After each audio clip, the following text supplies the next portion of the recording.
ગઢ ગિરનાર અને વાદળથી વાતું કરે એ હવળાય હેજળતી દે આયના નમળા નરને નાર. આજે મારે જુનાગઢના શ્રી રાણક દેવી વિશે વાત કરવી. ત્યારે કે દેવડા ઠાકોરને પુત્ર પામવાની ખૂબ ઈચ્છા હતી અને પુત્રીનો જન્મ થતાં ઠાકોરના જ્યોતિષીએ એવી સલાહ આપી કે પુત્રીના પગલાંગ શુભ થાય અને તેને જંગલમાં છોડી દેવી જોઈએ. આ સલાહ માનીને ઠાકોરે તેના જન્મની સાથે જ જંગલમાં ત્યજી દીધી. આ પુત્રી મજેવડી ગામના એક પ્રજાપતિને મળી અને તે નિસંતાન હોવાથી તેણે આ દીકરીને ઉછેરવાનું નક્કી કર્યું અને તેણે રાણક નામ પણ રાખ્યું. સમય જતાં રાણક નામ પણ આપ્યું. સમય જતાં રાણક ઉંમર લાયક થઈ અને જૂનાગઢના રાજા રાખેંગાર સાથે તેમની મુલાકાત થઈ અને તેને પ્રેમમાં પરિણમે. આ બાજુ પાટણના રાજા સિદ્ધરાજ જયસિંહના માતા તેમના માટે એક સારી કન્યાની શોધમાં હોય અને આ કામ માટે પોતાના ગામના બારોટને જુદા જુદા દેશોમાં મોકલે છે.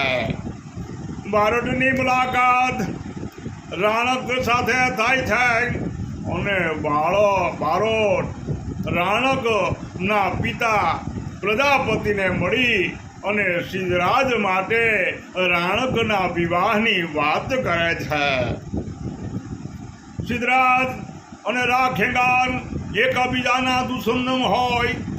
રાણક દેવી પોતાના અને રાખેંગારના પ્રેમની વાત પોતાના પિતાને કરે છે, પરંતુ તેના પિતાએ બારોટને લગ્ન માટે વચન આપી દીધું હોય. તેથી રાણકને સિદ્ધરાજ સાથે લગ્ન કરવા મજબૂર થવું પડ્યું. રાખેંગારને આ વાતની જાણ થતાં તે તલવાર લઈને આવી અને રાણકને પોતાની સાથે લઈ જાય છે. તેની સાથે લગ્ન કરી લે. આ વાતની સિદ્ધરાજને જાણ થતાં તે અપમાનિત અનુભવે છે અને બદલો લેવા તત્પર બને છે. સિદ્ધરાજનો ભત્રીજો પોતાને પાટણની ગાદી ન મળતી હોવાથી સિદ્ધરાજ સાથે દગો કરીને રાખેંગાર સાથે ભળી જાય છે.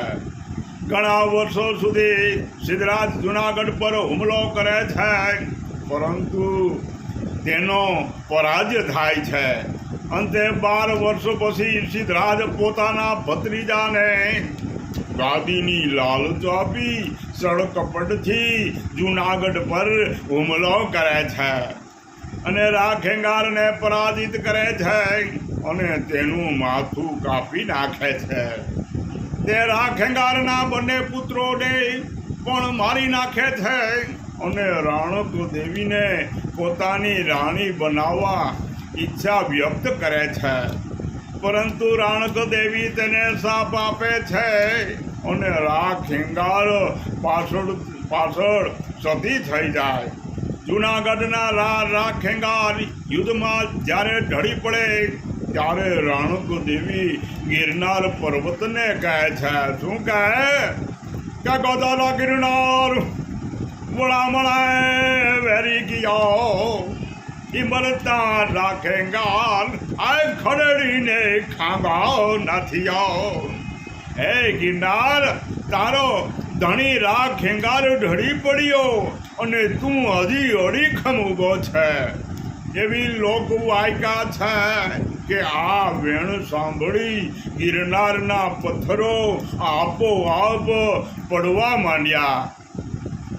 રાનવઘણ ના પુત્ર રાખેંગાર જુનાગઢની ગાદી પર બેસે છે અને સિદ્ધરાજ જયસિંહની ઈચ્છા રાજકુમારી રાણક દેવીને પરણવાની હતી, પણ રાખેંગારે રાણક દેવીને પરણે છે અને ગુસ્સે ભરાયેલો જયસિંહ જુનાગઢ પર હુમલો કરે છે અને રાખેંગાર તેના ભત્રીજાના દગાને લીધે જુનાગઢનો ઉપરકોટ કિલ્લો ગુમાવી દે છે અને જયસિંહ રાણક દેવીને તેની સાથે લગ્ન કરવા માગણી કરે છે અને રાણક દેવી લાગણીને ઠુકરાવે છે અને રાખેંગારની પાછળ સતી થવાનું નક્કી કરે છે। જેમ કે તારો રાજા હણાયો છતાં તું હજી ઊભો છે, આ વખતે ગિરનાર પડવા લાગ્યો અને રાણક દેવી તેને પડતો મૂકી પડમાં મારા આધાર ગિરનાર ત્યારે સ્થિર થઈ ગયો અને તેના ધણી શિલાઓ ઘણી શિલાઓ પડતા રોકાઈ ગઈ અને દેવી દેખાય છે। રાણક દેવી એક મહાન સતી હતા। તેઓના સમયના જુનાગઢ નગરના રાજા રાખેંગારની રાણી હતા અને રાણક દેવીને મોટું વેણથી ખોટું લાગવાને કારણે ગરવાગઢ ગિરનારના કાંગરા ખરવા લાગ્યા હતા। સિદ્ધરાજ જુનાગઢની પાટણ રાણક દેવીને બળજબરીથી લઈ જઈ શક્યો નહીં અને વઢવાણમાં ભોગાવાને પાદરે તેણે અગન જ્વાળાની વચ્ચે બલિદાન આપ્યું।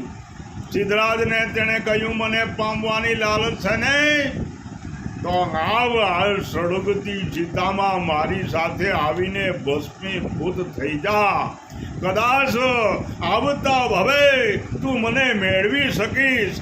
સ્ત્રીના સતી થવાની સાથે પુરુષના સતા થવાનું આવું આહવાન કરનારી આ એકલી રાણક દેવી અગ્નિચિત્તા પર તે ચડી ત્યારે તેણે ભોગાવો નદીને ઉદ્દેશીને કહ્યું કે જેમ મારો દેશ તજીને પતિ વિના હું વિફળ થઈ છું, તેમ તું પણ મેઘ વરસાદ વિના દુર્બળ છે। તે મારા પર્વત રૂપી પ્રિય સ્થાનનો ત્યાગ કર્યો, મેં પણ કર્યો છે અને આપણે બંને એક સરખા છીએ।